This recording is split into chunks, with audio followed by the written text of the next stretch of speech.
La mañana del 15 de marzo de 2012 amaneció gris sobre la Ciudad de México.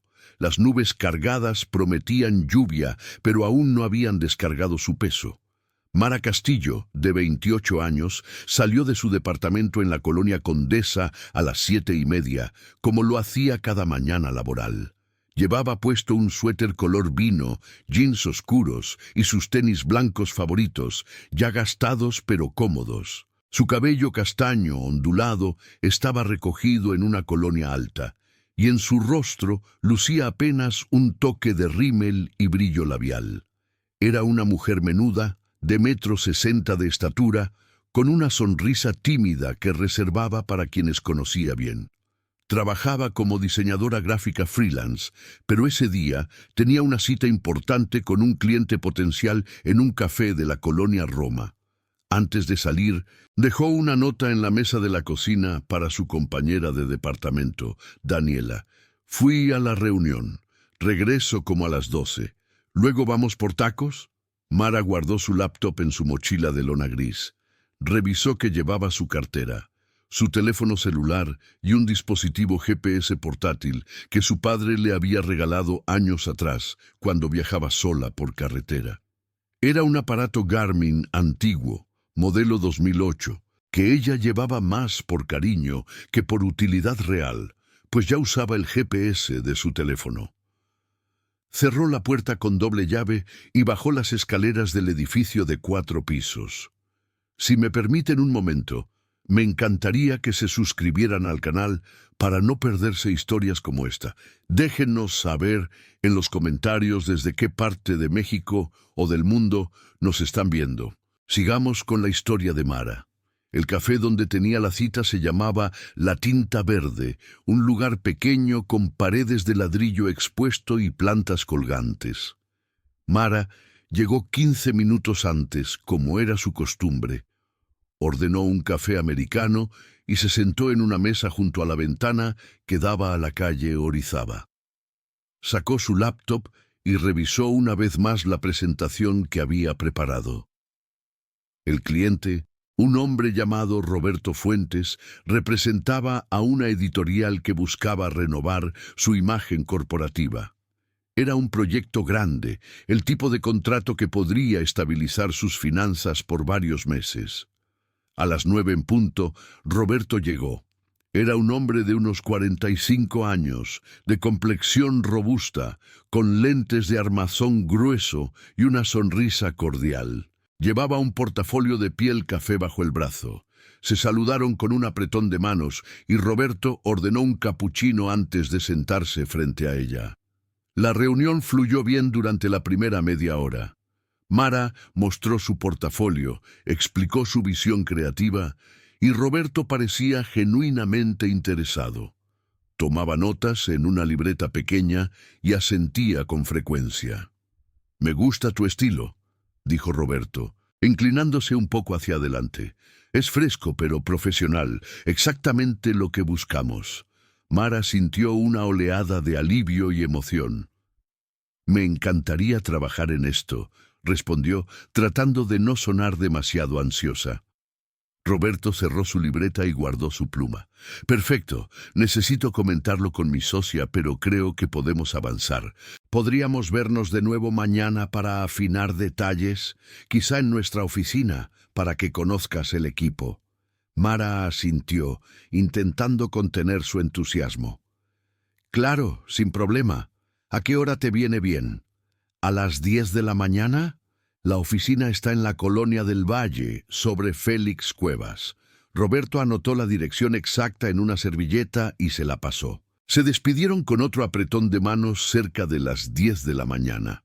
Roberto salió primero y Mara se quedó unos minutos más terminando su café, saboreando el momento. Guardó su laptop, pagó en la caja y salió a la calle.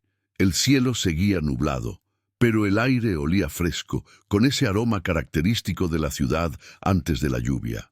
Caminó hacia la avenida Álvaro Obregón con la intención de tomar un taxi o un microbús de regreso a Condesa. La calle estaba moderadamente transitada, con el ruido habitual del tráfico y los vendedores ambulantes ofreciendo frutas y periódicos.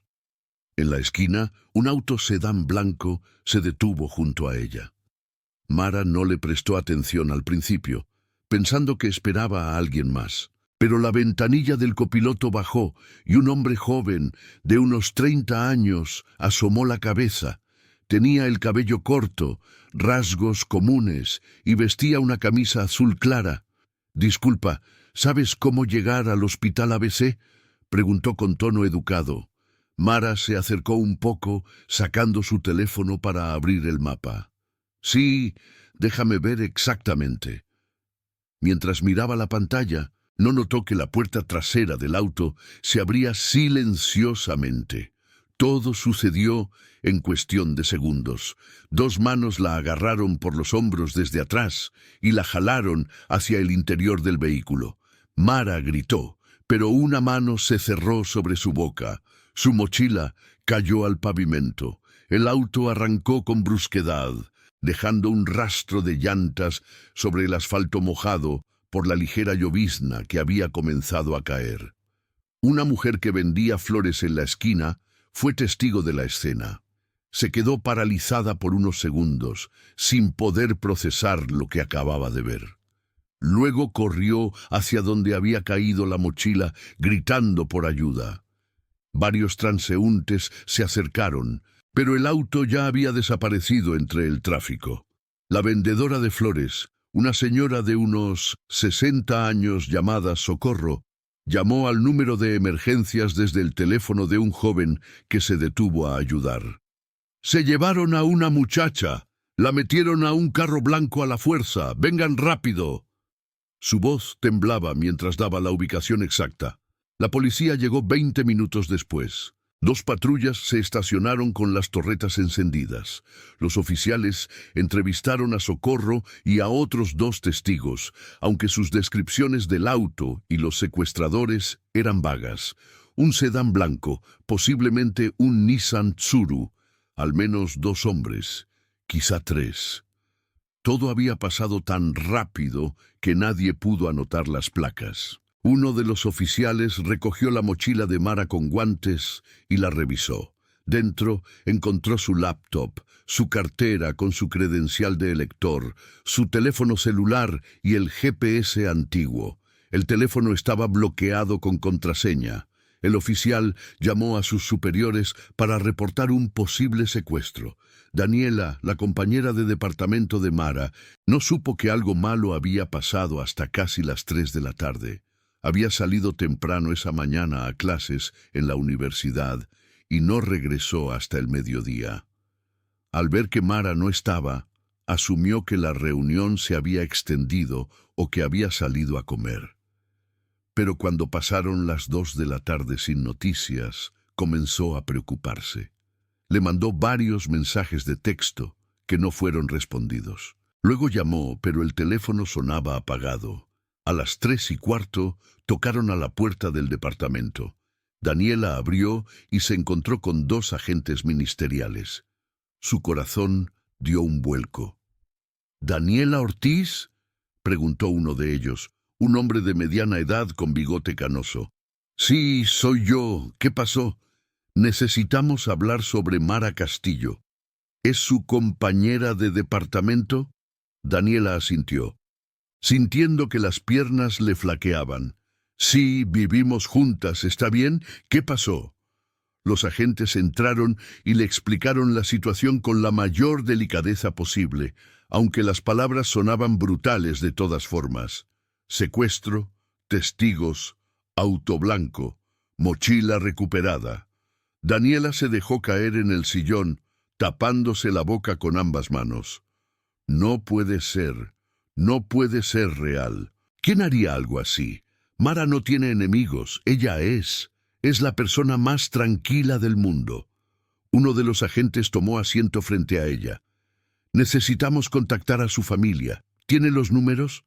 Daniela asintió con la cabeza, temblando. Buscó en su teléfono el contacto de Ernesto Castillo, el padre de Mara. Le pasó el celular al agente, incapaz de hacer la llamada ella misma. Ernesto Castillo era un hombre de 58 años que trabajaba como contador en una empresa mediana en Querétaro. Había enviudado 6 años atrás, cuando su esposa falleció de cáncer. Mara era su única hija, el centro de su universo. Desde que ella se mudó a la Ciudad de México para perseguir su carrera, Ernesto vivía con una preocupación constante, pero manejable. Sabía que ella era cuidadosa, responsable, y mantenían contacto frecuente por teléfono. Cuando recibió la llamada de los agentes ministeriales esa tarde, estaba revisando unos reportes financieros en su oficina.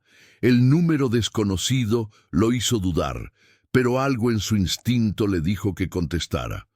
«Bueno, ¿señor Ernesto Castillo?» «Sí, habla él. ¿Quién es?» «Agente Rojas, de la Fiscalía de la Ciudad de México. Necesito que se siente, señor. Es sobre su hija Mara». El mundo de Ernesto se detuvo en ese momento. Las palabras de la gente sonaban lejanas, como si vinieran de un túnel. Secuestro, testigos, investigación en curso. Ernesto cerró los ojos con fuerza, aferrándose al borde de su escritorio. «¿Ella está bien? ¿La tienen? ¿Qué quieren?» Su voz se quebró al final. «No lo sabemos aún, señor. No ha habido contacto de los secuestradores. Necesitamos que venga a la Ciudad de México lo antes posible para identificar sus pertenencias y ayudarnos con la investigación». Ernesto no recordaba haber colgado el teléfono. Tampoco recordaba haber salido de su oficina, haber subido a su auto o haber manejado las 2 horas y media hasta la capital. Lo siguiente que registró con claridad fue estar parado frente al edificio de la Fiscalía, con las piernas entumecidas y el corazón latiendo tan fuerte que pensó que se desmayaría. Dentro de las instalaciones le mostraron la mochila de Mara. Ernesto reconoció cada artículo: la laptop con las calcomanías de bandas de rock indie, la cartera que él le había regalado en su último cumpleaños, el GPS Garmin que le dio años atrás, cuando ella viajó sola a Oaxaca. Tocó el dispositivo con dedos temblorosos, como si fuera un talismán que pudiera devolverle a su hija. «Ese GPS, yo se lo di», murmuró con voz ronca. «Le dije que siempre lo llevara, por si acaso». El agente Rojas asintió con comprensión. «Lo vamos a revisar, señor. Cualquier información puede ser útil». Ernesto pasó esa primera noche en el departamento de Mara con Daniela. Ninguno de los dos pudo dormir. Se quedaron en la sala, bebiendo café tras café, repasando una y otra vez los eventos del día. Daniela le mostró los últimos mensajes que había intercambiado con Mara, conversaciones cotidianas sobre qué cenar, sobre una serie de Netflix, sobre planes para el fin de semana. Todo tan normal, tan dolorosamente ordinario. Ella estaba emocionada por esa reunión, dijo Daniela, secándose las lágrimas con una servilleta arrugada. Me dijo que sentía que este proyecto podía cambiar las cosas para ella. Ernesto apretó la mandíbula, tratando de contener la rabia y el miedo que amenazaban con ahogarlo. Los días siguientes fueron una pesadilla burocrática y emocional. Ernesto contrató a un abogado especializado en casos de desaparición. Mandó imprimir miles de carteles con la foto de Mara y los pegó por toda la colonia Roma, Condesa y zonas aledañas. Dio entrevistas a medios locales, rogando por información. Daniela lo acompañó a cada diligencia, convirtiéndose en su soporte principal. También se unió la hermana menor de Ernesto, Patricia, una maestra de primaria que viajó desde Puebla para ayudar. Entre los tres formaron un pequeño comando de búsqueda, negándose a quedarse de brazos cruzados mientras las autoridades investigaban. La investigación oficial avanzaba con lentitud frustrante. Los agentes revisaron las cámaras de seguridad de negocios cercanos al lugar del secuestro, pero la calidad de las grabaciones era pésima. Se alcanzaba a ver un auto blanco, pero las placas eran ilegibles. Los testigos fueron entrevistados múltiples veces, pero sus testimonios eran inconsistentes en detalles clave. Los secuestradores vestían de negro o de colores claros. Eran 2 o 3. El auto tenía algún distintivo. Nadie estaba seguro. El teléfono celular de Mara fue analizado por peritos, pero estaba apagado y no había emitido señal desde el momento del secuestro. Los secuestradores probablemente lo habían desactivado o destruido. Pasaron las semanas sin una sola pista concreta. Ernesto adelgazó visiblemente, dejó de ir a trabajar y se mudó temporalmente al departamento de Mara. Cada mañana despertaba con la esperanza irracional de que todo hubiera sido una pesadilla, pero la realidad lo golpeaba de nuevo al ver la habitación vacía de su hija. Daniela intentaba mantener la normalidad, asistiendo a clases y trabajando, pero la culpa la carcomía. Debía haberla acompañado a esa reunión, decía una y otra vez. Si hubiera estado con ella, nada de esto habría pasado. Ernesto trataba de consolarla, aunque él mismo cargaba con montañas de culpa. ¿Por qué la dejó mudarse sola a una ciudad tan peligrosa? ¿Por qué no insistió en que regresara a Querétaro? Un mes después del secuestro, cuando la cobertura mediática había disminuido y el caso empezaba a archivarse como uno más entre miles, algo inesperado sucedió. El agente Rojas llamó a Ernesto una tarde. «Señor Castillo, ¿el GPS que recuperamos de las pertenencias de Mara seguía funcionando?» Ernesto frunció el ceño, confundido. «No lo sé. Hace años que lo tenía, pero creo que sí». «¿Por qué?» «Porque nuestros técnicos lo revisaron y encontraron que guarda un historial de ubicaciones. La última señal registrada fue el día del secuestro, cerca de las 9:40 de la mañana, en la colonia Roma. Después se apagó, pero los datos anteriores están almacenados. ¿Usted sabía que estos dispositivos guardan información así?» Ernesto sintió un destello de esperanza. «No tenía idea. ¿Eso puede ayudar?» «Posiblemente. Vamos a analizar los patrones de movimiento de Mara en las semanas previas al secuestro. A veces los secuestradores vigilan a sus víctimas antes de actuar. El análisis del GPS reveló las rutinas de Mara con precisión casi inquietante. Sus viajes diarios entre el departamento y varios cafés donde solía trabajar. Sus visitas semanales al supermercado de la esquina. Un viaje al cine con Daniela 2 semanas antes del secuestro. Todo parecía inocente, cotidiano. Pero entonces los técnicos notaron algo extraño.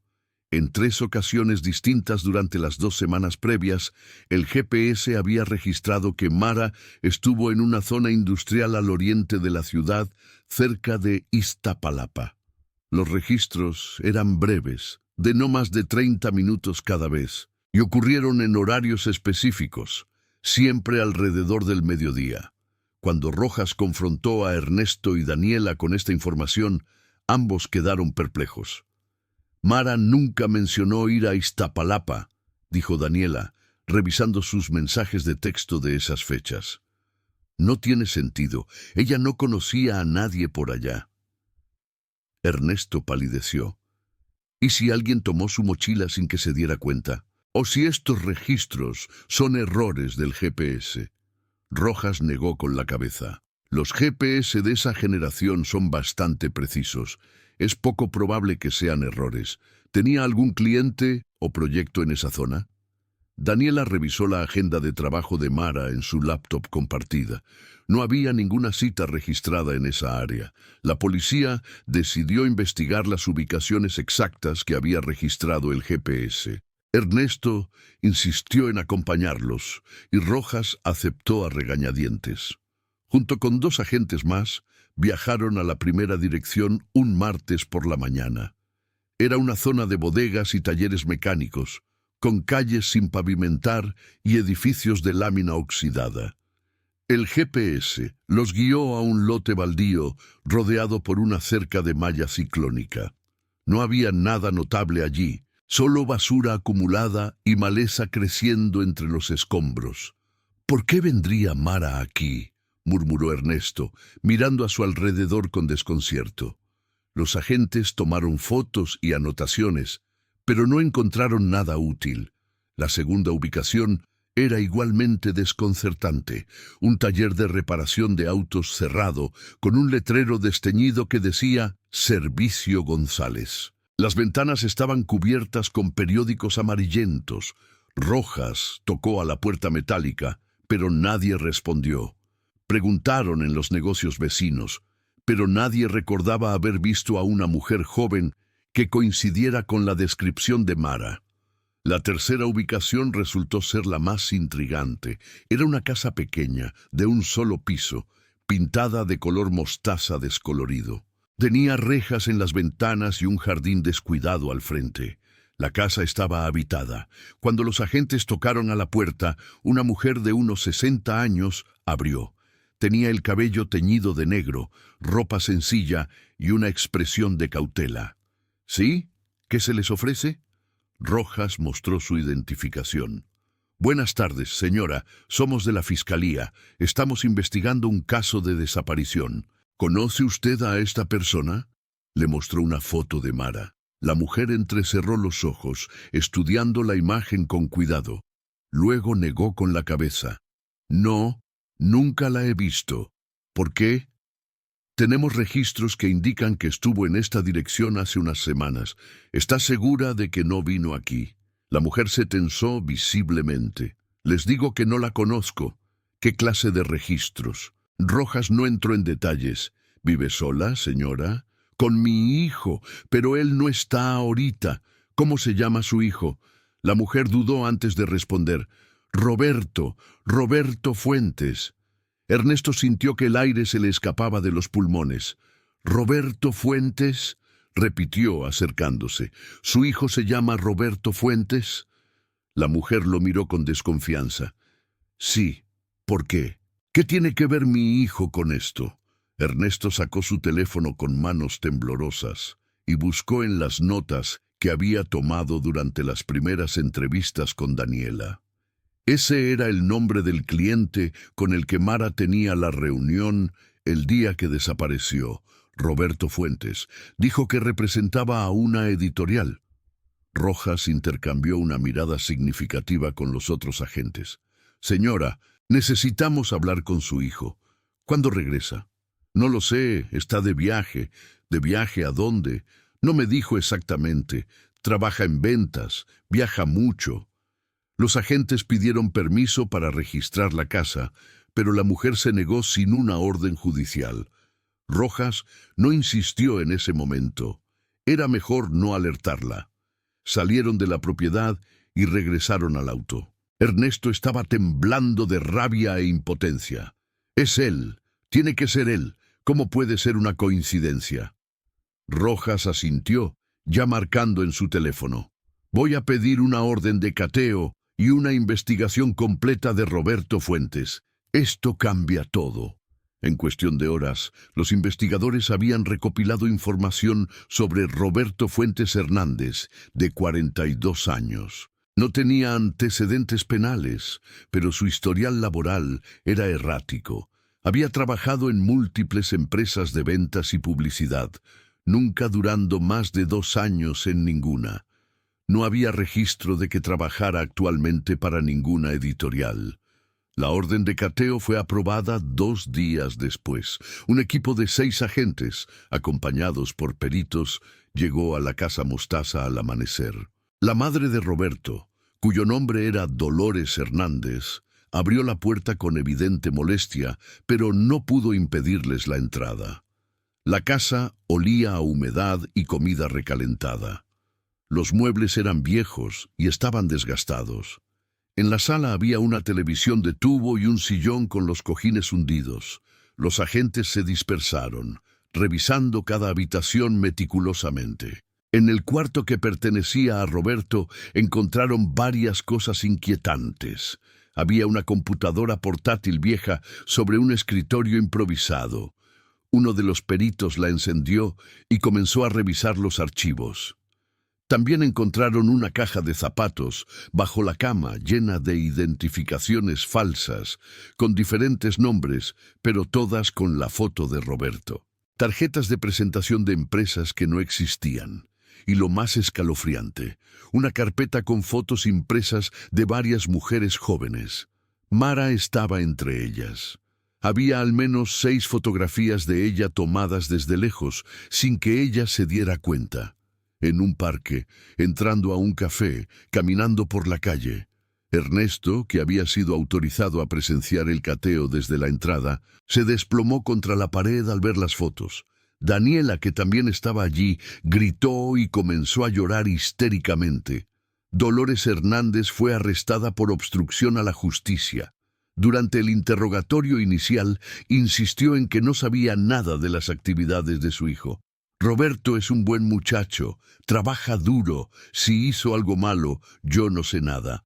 Pero los investigadores no le creyeron. El análisis de la computadora de Roberto reveló búsquedas de Internet sobre técnicas de secuestro, lugares aislados en el Estado de México y métodos para desaparecer personas. También encontraron mensajes en un foro oscuro de Internet donde Roberto se comunicaba con otros individuos discutiendo sobre trata de personas y secuestros. Los mensajes eran crípticos pero inquietantes. La Fiscalía emitió una orden de aprehensión contra Roberto Fuentes por secuestro agravado y posible homicidio. Su foto fue distribuida a todas las corporaciones policiales del país. Los medios de comunicación publicaron la historia y la foto de Roberto apareció en noticieros y periódicos. Ernesto hizo un nuevo llamado público, esta vez pidiendo información sobre el paradero de Roberto. Si alguien sabe dónde está este hombre, por favor repórtelo. Él tiene información sobre mi hija. Necesito saber qué le hizo. Necesito encontrarla. Su voz se quebró ante las cámaras y las imágenes de su dolor se volvieron virales. Pasaron 2 meses más sin rastro de Roberto Fuentes. Parecía haberse evaporado. Los investigadores rastrearon sus movimientos bancarios, pero no había actividad en sus cuentas. No había registros de viajes en autobuses o aerolíneas. No había llamadas desde su teléfono celular. Era como si se hubiera convertido en un fantasma. Ernesto cayó en una depresión profunda. Patricia, su hermana, se quedó con él en el departamento de Mara, tratando de mantenerlo funcional. Daniela continuó pegando carteles y organizando búsquedas con voluntarios, negándose a darse por vencida. Entonces, en agosto de 2012, 5 meses después del secuestro, ocurrió algo que nadie esperaba. El cuerpo de Roberto Fuentes fue encontrado en un canal de riego en las afueras de Texcoco. Había sido asesinado de un disparo en la nuca. Llevaba muerto al menos 3 o 4 semanas, según los forenses. No llevaba identificación ni pertenencias.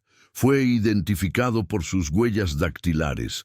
Cuando Rojas llamó a Ernesto para darle la noticia, la reacción del padre de Mara fue de ira ciega. ¿Qué significa eso? ¿Quién lo mató? ¿Dónde está mi hija? Él era el único que sabía. Rojas no tenía respuestas. La muerte de Roberto abrió más preguntas de las que cerró. La investigación del homicidio de Roberto reveló que probablemente había sido ejecutado por sus propios cómplices. Los mensajes en su computadora sugerían que trabajaba con una red más grande dedicada a la trata de personas. Las autoridades teorizaban que Roberto había sido eliminado porque se convirtió en un riesgo después de que su rostro fue publicado en todos los medios. Sus socios criminales decidieron cortarlo como una medida de protección, pero si eso era cierto, significaba que había más personas involucradas en el secuestro de Mara, y ninguna de ellas había sido identificada. Ernesto contrató a un investigador privado, un exagente federal llamado Mauricio Salas. Mauricio tenía reputación de ser discreto, pero efectivo. Revisó todo el expediente del caso y llegó a una conclusión inquietante. Señor Castillo, hay algo que no cuadra con esta historia. Si Roberto trabajaba con una red de trata, ¿Por qué escogió a Mara? Ella no encaja en el perfil típico. No era particularmente vulnerable, no tenía vicios, no estaba en situación de calle, y esas fotos que tomó de ella. Eso sugiere una obsesión personal, no un secuestro por lucro. Ernesto frunció el ceño. ¿Qué estás diciendo? Estoy diciendo que tal vez Roberto tenía un motivo personal para llevarse a Mara. Quizá la conocía de antes, o pensaba que la conocía. Ella nunca mencionó haber tenido problemas con alguien, un acosador, un admirador insistente. Ernesto y Daniela revisaron exhaustivamente la vida de Mara en los meses previos al secuestro. Hablaron con todos sus amigos, revisaron sus redes sociales, sus correos electrónicos. No encontraron nada que sugiriera un acosador conocido. Mara era reservada, tenía pocos amigos cercanos y no salía mucho de noche. Su vida era tranquila, casi aburrida. Entonces Daniela recordó algo. Espera, hace como 6 meses, Mara mencionó que un tipo en un café le había hecho plática y la incomodó un poco. Dijo que el hombre insistía en invitarle un café y que no aceptaba sus negativas educadas. Ella salió del lugar y no volvió más a ese café. Ernesto se enderezó. ¿Recuerdas qué café era? No exactamente, pero era por la Roma, creo. Ella solía rotar entre varios. Mauricio investigó los cafés que Mara frecuentaba, mostrando la foto de Roberto a empleados y dueños. En el cuarto lugar que visitó, un café llamado Aroma de Barrio, la gerente reconoció a Roberto. Sí, ese tipo venía seguido hace como medio año. Se sentaba horas enteras con una laptop, pero no creo que trabajara mucho. Más bien parecía que observaba a la gente. Una vez lo vi molestar a una muchacha. Ella se veía incómoda y se fue rápido. No volvió después de eso. La gerente no recordaba el nombre de la muchacha, pero cuando Mauricio le mostró una foto de Mara, asintió. Podría ser ella. No estoy completamente segura, pero se parece. Esa información confirmó la teoría de Mauricio. Roberto había desarrollado una obsesión con Mara después de verla en ese café. La había seguido, aprendido sus rutinas y planeado el secuestro durante semanas. Pero eso no respondía a la pregunta más importante. ¿Dónde estaba Mara? ¿Seguía viva? Los años pasaron con agonizante lentitud. 2013, 2014, 2015. Ernesto envejeció rápidamente, su cabello se volvió completamente blanco. Se retiró de su trabajo porque ya no podía concentrarse. Vivía de sus ahorros y de la pensión que le correspondía. Patricia lo visitaba cada 15 días, preocupada por su salud física y mental. Daniela se mudó del departamento de Mara, incapaz de seguir viviendo allí con los recuerdos, pero seguía en contacto con Ernesto, y ambos mantenían viva la esperanza de alguna manera, aunque ya no sabían bien por qué. En 2016, 4 años después del secuestro, Ernesto recibió una llamada de Mauricio. El investigador había seguido trabajando en el caso de forma intermitente, aunque Ernesto ya casi no podía pagarle. «Señor Castillo, tengo algo. No sé qué significa, pero es extraño».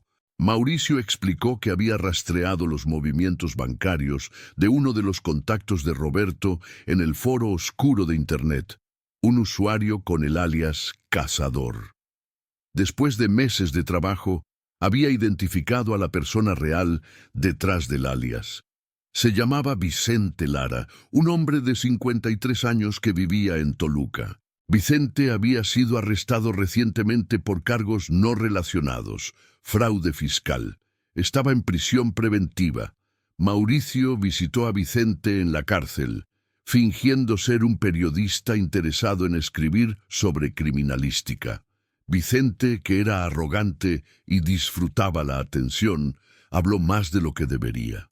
Cuando Mauricio mencionó casualmente el nombre de Roberto Fuentes, Vicente se tensó. «Ese idiota está muerto, ¿no? Se lo ganó por descuidado». Mauricio asintió. «¿Trabajaste con él?» Vicente rió con amargura. «Una vez, un desastre. El tipo estaba obsesionado con una muchacha. Dijo que la amaba, que solo quería estar con ella.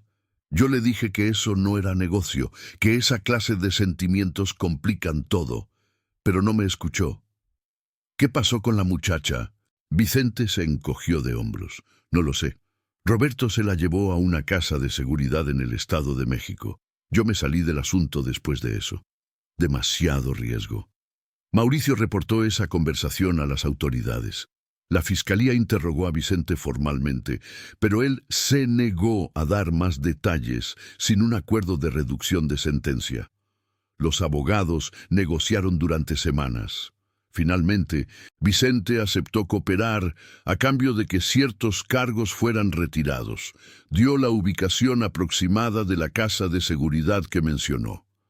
Era una propiedad rural cerca de Temamatla, Estado de México, en medio de un terreno agrícola extenso.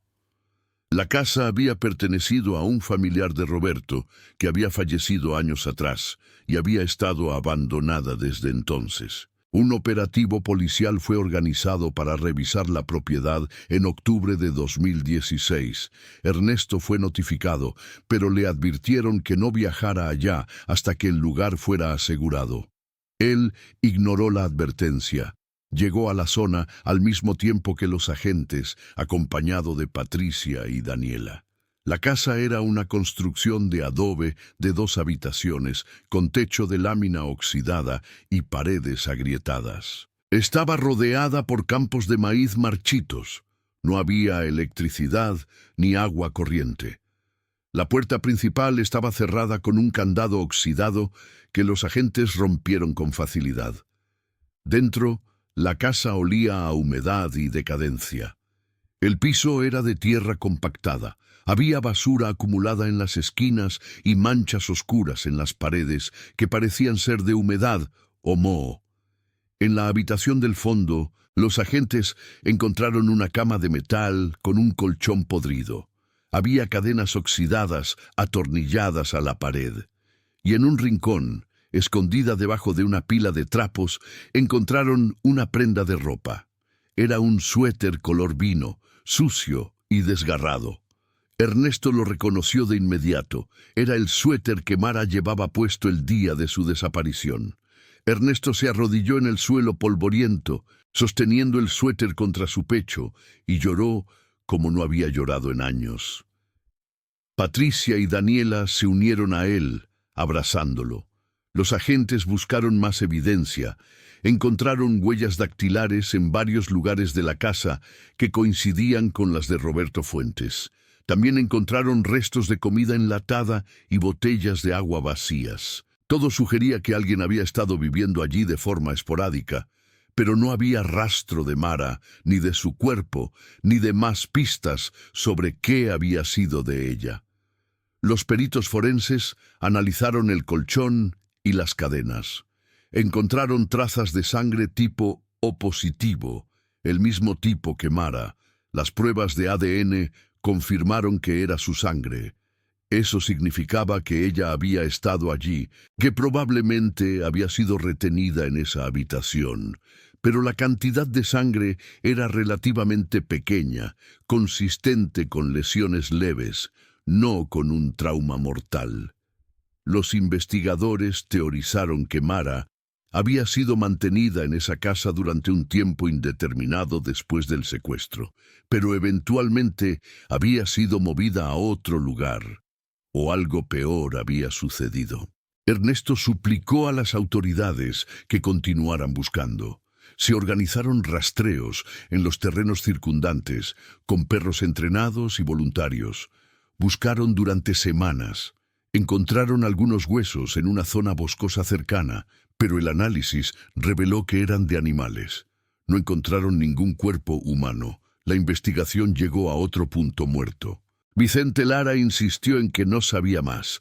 Roberto estaba muerto. Dolores, la madre de Roberto, había fallecido en prisión en 2015 de un infarto. No quedaba nadie vivo que pudiera dar respuestas. Los años siguieron pasando. 2017, 2018, 2019. Ernesto se aferró a la esperanza irracional de que Mara seguía viva en algún lugar.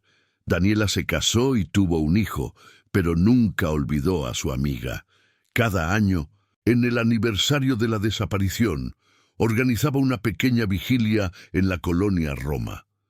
Patricia seguía apoyando a su hermano, aunque ella misma había perdido la esperanza de encontrar a Mara con vida.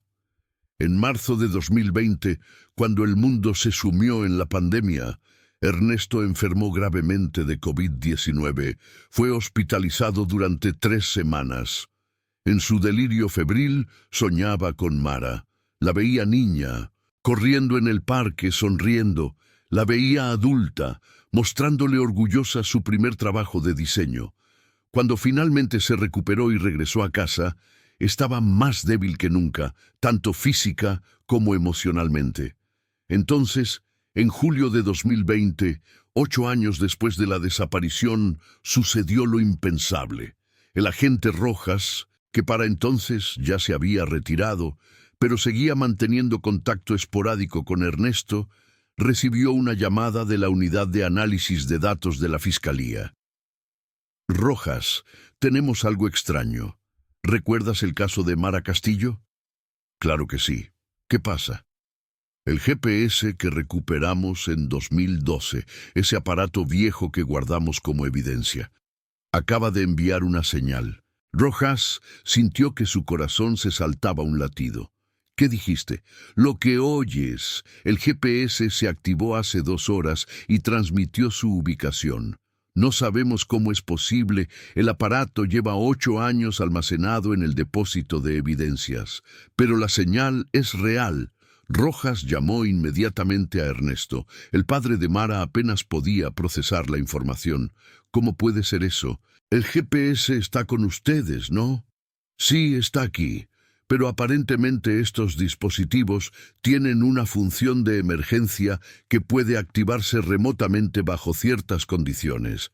O quizá hay un segundo dispositivo idéntico que no sabíamos que existía. Estamos investigando. Rojas le explicó que la señal provenía de una ubicación en el norte del país, cerca de Ciudad Juárez, Chihuahua. Era un área remota, casi desértica. Los técnicos estaban tratando de triangular las coordenadas exactas. Ernesto no esperó a más explicaciones. Reservó un vuelo a Juárez esa misma noche. Patricia trató de convencerlo de que esperara a que las autoridades verificaran la información, pero él se negó. He esperado 8 años. No voy a esperar ni un día más. Daniela insistió en acompañarlo. Volaron juntos al día siguiente. Rojas también viajó, junto con 2 agentes federales que habían sido asignados al caso recientemente. Se reunieron en el aeropuerto de Juárez y de allí viajaron en una camioneta hacia las coordenadas que el GPS había transmitido. El viaje tomó 3 horas por carreteras cada vez más deterioradas. El paisaje era árido, con vegetación escasa y un sol implacable. Finalmente, llegaron a una zona donde la carretera se convertía en un camino de tierra. A lo lejos se veía una estructura pequeña, como una cabaña o un refugio improvisado. Los agentes detuvieron la camioneta a varios metros de distancia y se acercaron con cautela, con las armas desenfundadas. Ernesto y Daniela se quedaron atrás, observando con el corazón en la garganta. La cabaña era de madera desgastada, con ventanas rotas y una puerta colgando de una sola bisagra. Los agentes entraron primero, gritando anuncios estándar.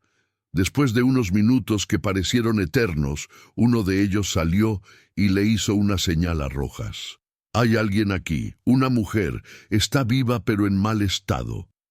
Ernesto corrió hacia la cabaña antes de que nadie pudiera detenerlo. Entró casi tropezando y se detuvo en seco. En un rincón de la habitación, sentada en el suelo y apoyada contra la pared, había una mujer demacrada. Su cabello, que alguna vez fue castaño, estaba gris y enmarañado. Su piel estaba quemada por el sol y cubierta de cicatrices. Llevaba ropa harapienta y estaba descalza. Sus ojos, hundidos en cuencas oscuras, miraban hacia la nada. Ernesto se acercó lentamente temblando. ¿Mara? Su voz era apenas un susurro. La mujer no reaccionó al principio, pero luego, muy lentamente, sus ojos se movieron hacia él. Había un destello de reconocimiento, débil pero presente. Sus labios agrietados se movieron, intentando formar palabras, pero no salió ningún sonido. Ernesto cayó de rodillas frente a ella, con lágrimas rodando por su rostro. «Mara, soy yo, soy papá, te encontré». Extendió una mano temblorosa y tocó su mejilla con suavidad. Ella cerró los ojos y una lágrima solitaria corrió por su rostro. Los paramédicos que habían viajado con el equipo entraron y evaluaron rápidamente el estado de Mara. Estaba severamente deshidratada, desnutrida y en shock. Tenía múltiples heridas infectadas y signos de trauma físico prolongado. La trasladaron en camilla a la ambulancia que había sido convocada por radio. Ernesto no se separó de su lado ni un momento. Durante el viaje al hospital más cercano, Mara perdió y recuperó la conciencia varias veces. En uno de esos momentos de lucidez, murmuró algo casi inaudible. Ernesto acercó su oído a sus labios. «Corrí, me escapé». Fueron las únicas palabras que logró articular antes de volver a desmayarse. En el hospital de Juárez, Mara fue admitida en cuidados intensivos. Los médicos trabajaron durante horas estabilizando sus signos vitales. Ernesto, Daniela, Patricia y Rojas esperaron en la sala, rezando cada uno a su manera. Finalmente, un doctor salió y dio el informe. Su hija está viva, pero su condición es crítica. Tiene múltiples infecciones, desnutrición severa y evidencia de trauma físico y psicológico significativo. Va a necesitar atención intensiva durante semanas, posiblemente meses. También necesitará apoyo psicológico especializado. Lo que sea que vivió fue terrible. Durante los días siguientes, mientras Mara permanecía sedada para permitir que su cuerpo comenzara a sanar, los investigadores regresaron a la cabaña para buscar más evidencia. Encontraron muy poco. El lugar estaba prácticamente vacío, con solo algunos trapos viejos y botellas de agua, pero en un rincón, enterrado superficialmente bajo la tierra del piso, encontraron el GPS Garmin de Mara. Estaba cubierto de polvo y apenas funcionaba, pero aún tenía algo de batería. Los técnicos determinaron que Mara, de alguna manera, había logrado activar la función de señal de emergencia del dispositivo, probablemente presionando una secuencia específica de botones que su padre le había enseñado años atrás. Esa señal fue lo que alertó a las autoridades. Cuando Mara finalmente despertó, varios días después, lo primero que vio fue el rostro de su padre. Ernesto estaba sentado junto a su cama, sosteniendo su mano. Ella parpadeó lentamente, desorientada. «Papá». Su voz era ronca, casi irreconocible. «Estoy aquí, mi amor. Estás a salvo. Todo va a estar bien». Ernesto no podía dejar de llorar. Mara intentó hablar más, pero los médicos intervinieron, pidiéndole que descansara. Durante las semanas siguientes, poco a poco, Mara comenzó a recuperar algo de su fuerza física, pero el daño psicológico era profundo. Sufría de pesadillas constantes, ataques de pánico y largos periodos de disociación donde parecía perdida en su mente. Con la ayuda de una psicóloga especializada en trauma, Mara eventualmente pudo empezar a hablar sobre lo que había vivido. Su relato era fragmentado, lleno de lagunas, pero poco a poco emergió una narrativa escalofriante. Después del secuestro en 2012, Roberto la había llevado a la casa de seguridad en Temamatla. La mantuvo encadenada allí durante varias semanas, alternando entre momentos de aterradora violencia y extrañas declaraciones de amor obsesivo. Roberto insistía en que la amaba, que estaban destinados a estar juntos, que ella eventualmente lo amaría también. Mara intentó escapar varias veces, pero Roberto siempre la atrapaba. Como castigo, la golpeaba o la dejaba sin comida durante días.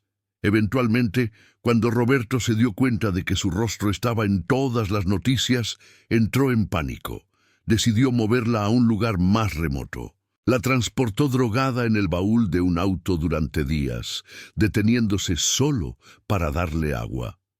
Finalmente llegaron a una propiedad en el norte del país, un terreno que Roberto había comprado con dinero de sus actividades criminales. Allí la mantuvo en condiciones aún peores. La cabaña donde fue encontrada era solo uno de varios refugios improvisados en la propiedad. Roberto desaparecía por largos periodos, dejándola atada y con provisiones mínimas. Mara perdió la noción del tiempo. No sabía si habían pasado meses o años. En algún momento en 2013 o 2014, Roberto dejó de venir. Mara nunca supo por qué. Lo que ella no sabía era que él había sido asesinado en 2012, poco después de llevarla al norte. Probablemente había contratado a alguien más para vigilarla y proveerle comida, pero esa persona también eventualmente abandonó el lugar.